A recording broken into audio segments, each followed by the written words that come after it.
పూజలు, నోములు, వ్రతాలు చేసినా ఎటువంటి విఘ్నాలు, ఆటంకాలు లేకుండా కొనసాగాలని తొలి పూజను గణనాథునికి చేస్తారు.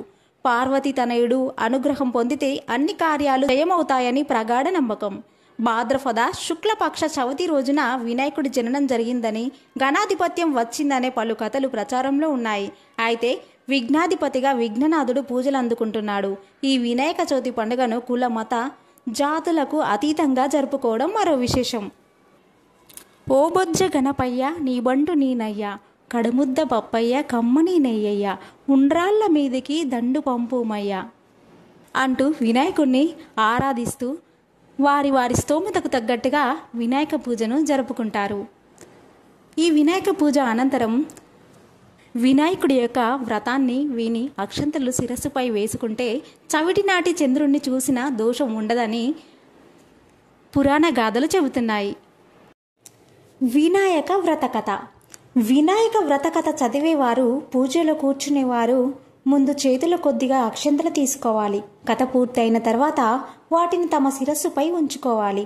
పూర్వం చంద్రవంశానికి చెందిన ధర్మరాజు దాయాదులతో మాయాజూదం వల్ల రాజ్యాన్ని పోగొట్టుకొని భార్యా సోదరులతో వనవాసం చేస్తూ ఒకనాడు నైమిషారణ్యానికి చేరుకున్నాడు. అక్కడ శనకాది ఋషులకు అనేక పురాణ రహస్యాలను బోధిస్తున్న సూత మహామునిని దర్శించి తనకు తిరిగి రాజ్యం పొందే మార్గం, వ్రతం ఏదైనా ఉంటే చెప్పమని ధర్మరాజు వేడుకున్నాడు. అంతటా సూత మహర్షి సకల శుభాలను ఒసిగే వినాయక చవితి వ్రతం గురించి వివరించాడు. విఘ్నేశ్వరోత్పత్తి, చంద్రదర్శనం, దోషకారణం, శాపమోక్షం గురించి ఆ మహామునిని ఇలా చెప్పసాగాడు. గజాసురుడనే రాక్షసుడు తన తపస్సు చేత పరమేశ్వరుడిని మెప్పించి తనను ఎవరు వధించజాలని శక్తిని ప్రసాదించమని కోరాడు.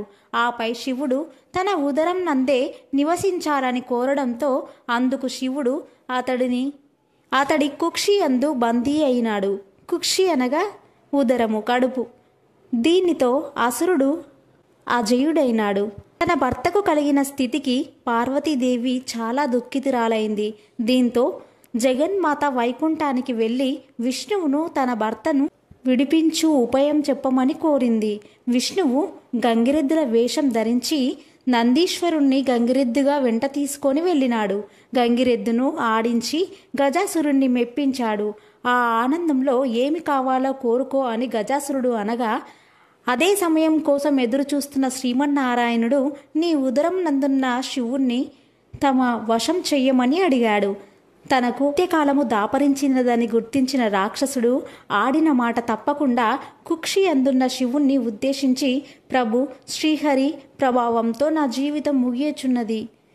ప్రాణం విడిచిన తర్వాత నా శిరస్సు త్రిలోక పూజితమైనట్లుగా నా చర్మమును నిరంతరము నీవు ధరించినట్లుగా అనుగ్రహించవలసిందని ప్రార్థించి తన శరీరమును నందీశ్వరుని వశము చేశాడు. నందీశ్వరుడు ఉదరమును చీల్చి శివునికి విముక్తి కలిగించాడు. శివుడు గజాసురుని శిరస్సు చర్మమును తీసుకొని తిరిగి కైలాసానికి వెళ్ళాడు. తన భక్తుడైన గజాసురుని కోరిక మేరకు అతడి ఉదరంలో ఉన్న పరమేశ్వరుని శ్రీ మహావిష్ణువు ముక్తి కలిగించడంతో భర్త రాకకు పార్వతి కైలాసంలో ఎదురు చూస్తూ ఉంది. శివుడి కోసం ఎదురు చూస్తూ స్నానానికి సిద్ధమైంది. స్నానానికి వెళ్తూ దేహానికి నలుగు పిండిని అద్దుతుంది.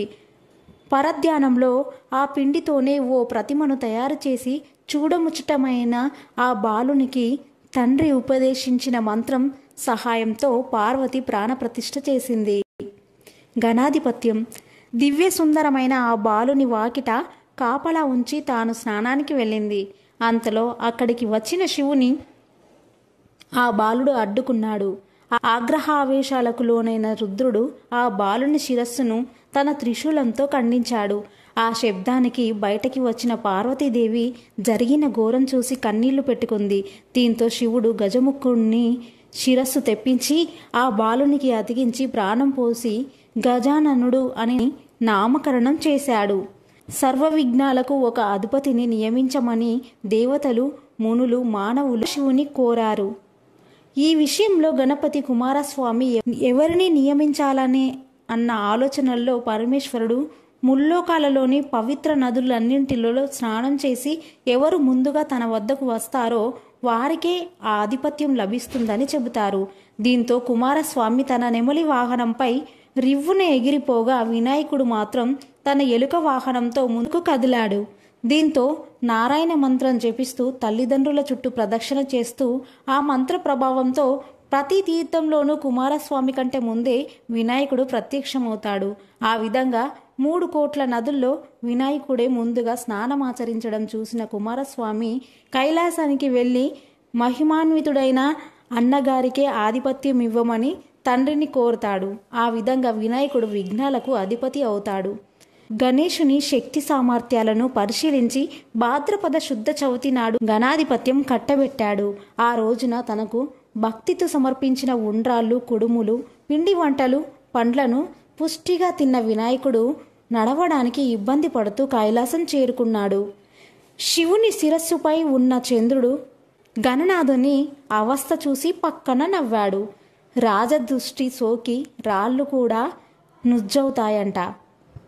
విఘ్ననాథుని ఉదరం పగిలి అందులోని ఉండ్రాలు, కుడుములు బయటకు వచ్చి అచేతనుడయ్యాడు.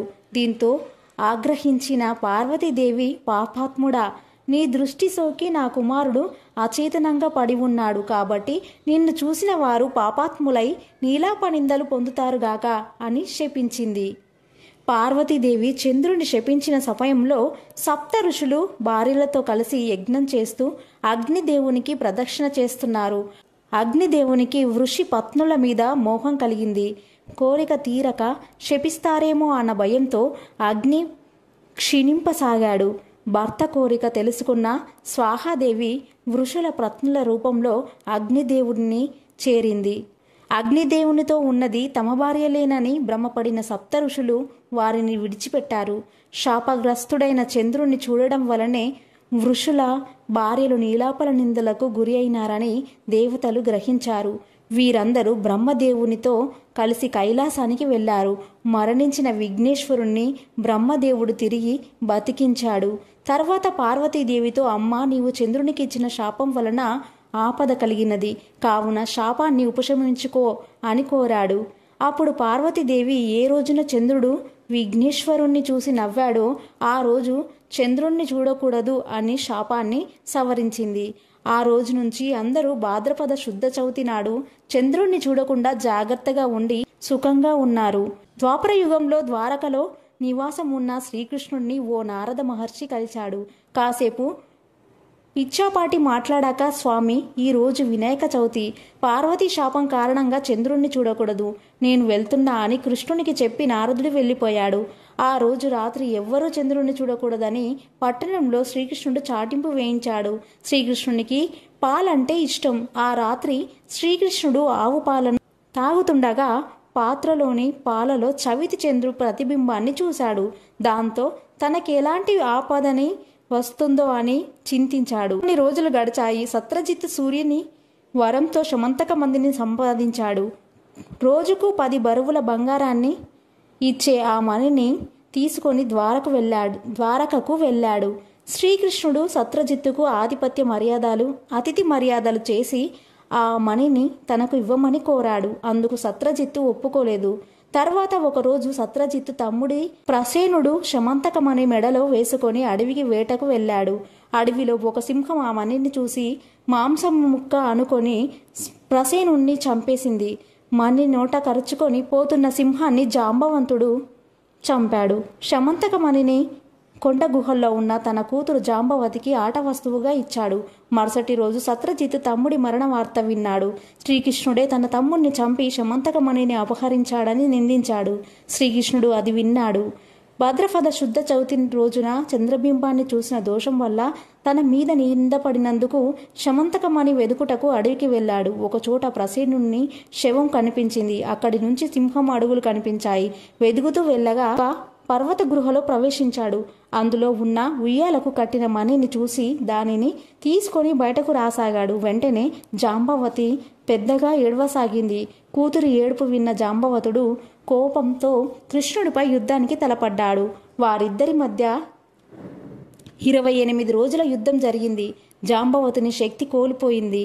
తనతో యుద్ధం చేస్తున్నవాడు శ్రీరాముడని తెలుసుకున్నాడు. త్రేతాయుగంలో జాంబవతుడు శ్రీరామునితో యుద్ధం చేయాలని కోరాడు. ఆ కోరికను ఇప్పుడు శ్రీకృష్ణుని రూపంలో వచ్చి తీర్చాడని గ్రహించాడు. శ్రీకృష్ణుడికి నమస్కరించి శమంతకమణితో పాటు తన కుమార్తె జాంబవతిని కూడా ఆయనకు సమర్పించాడు. శ్రీకృష్ణుడు శమంతకమణిని తెచ్చి సత్రజిత్తుకు ఇచ్చాడు. నిజం తెలుసుకున్న సత్రజిత్తు తనను క్షమించమని శ్రీకృష్ణుణ్ణి వేడుకున్నాడు. తన కుమార్తె సత్యభామను ఇచ్చి వివాహం జరిపించాడు. శమంతకమణిని కూడా శ్రీకృష్ణునికి ఇచ్చాడు. ఆ సమయంలో అక్కడకు వచ్చిన మునులు శ్రీకృష్ణునితో, మీరు సమర్థులు కనుక మీపై పడిన నిందలు పోగొట్టుకోగలిగారు. మా వంటి వారికి ఏది గతి అన్నారు. భాద్రపద శుద్ధ చవితి నాడు యథావిధిగా వినాయకుని పూజించి ఈ శమంతకోపాఖ్యానాన్ని విని అక్షంతలు తలపై వేసుకున్న వారికి ఆ రోజు చంద్రదర్శనం అయినా కూడా అపనిందలు కలగవు అని శ్రీకృష్ణుడు చెప్పాడు. ఆనాటి నుంచి ప్రతి సంవత్సరము భాద్రపద శుద్ధ చవితి రోజున దేవతలు, మహర్షులు, మునులు తమ శక్తికి తగినట్టు గణపతిని పూజించి తమ కోరికలను తీర్చుకున్నారు. ఈ కథను చదివినా గాని వినినా గాని తలపై అక్షంతలను వేసుకొని వినాయక వ్రతాన్ని ముగించాలి.